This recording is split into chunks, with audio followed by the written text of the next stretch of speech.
اللہ وبرکاتہ۔ اے وطن تجھ سے نیا عہد وفا کرتے ہیں، اے وطن تجھ سے نیا عہد وفا کرتے ہیں، مال کیا چیز ہے ہم جان فدا کرتے ہیں، مال کیا چیز ہے ہم جان فدا کرتے ہیں۔ سرخ ہو جاتی ہے جب صحن چمن کی مٹی، سرخ ہو جاتی ہے جب صحن چمن کی مٹی، اسی مقام پر تب پھول کھلا کرتے ہیں۔ نحمدہ و نصلی علی رسولہ الکریم، اما بعد۔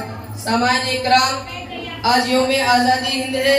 ہندوستان کی آزادی انتہائی طویل اور صبر آزما جدوجہد کے بعد حاصل کی گئی ہے، اور ہمارے مجاہدین آزادی نے باخوشی اور ہنستے ہنستے موت کو گلے لگا کر ہمیں یہ آزادی فراہم کی ہے، اور انگریزی سامراج کو ہندوستان چھوڑنے پر مجبور کر دیا تھا۔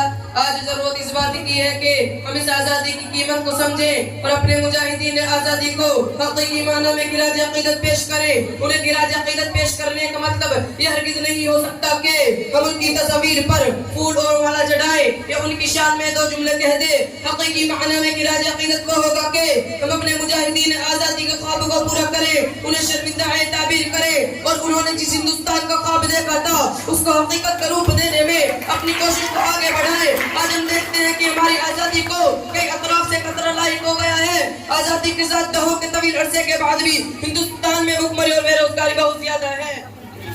آج ہم اقلیتوں کے ساتھ مساوی سلوک نہیں کر رہے ہیں، بلکہ ان کے حقوق کو سلب کرنے کی سازشوں اور کوششوں میں مزید تیزی آ گئی ہے۔ آج ہم دیکھتے ہیں غریب اور بھی غریب ہوتا جا رہا ہے، امیر اور بھی امیر ہوتا جا رہا ہے، ملک کی دولت چند مٹھی بھر تاجروں کے ہاتھ تک دی جا رہی ہے، اور غریب دو وقت کی روٹی کے لیے ان کا آخری قطرہ تک بہانے پر مجبور کیا جا رہا ہے۔ آج ہم دیکھتے ہیں کہ سماج میں مساوات و برابری نہیں ہے۔ آج ہم دیکھتے ہیں کہ ہندوستان کی حقیقی روح کو فرقہ واریت اور قوم ذہنیت سے مجروح کیا جا رہا ہے۔ آج ملک میں جو حالات پیدا کیے جا رہے ہیں وہ انتہائی تشویشناک اور افسوسناک ہے۔ آج ہم جن حالات سے گزر رہے ہیں، ضرورت اس بات کی ہے کہ ان حالات کو تبدیل کیا جائے۔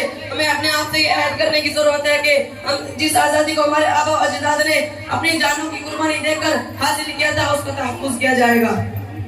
جس ہندوستان کو خواب ہمارے اسلاف نے دیکھا تھا اس کو پورا کرنے کے لیے ہم اپنے کوئی قسم نہیں چھوڑیں گے۔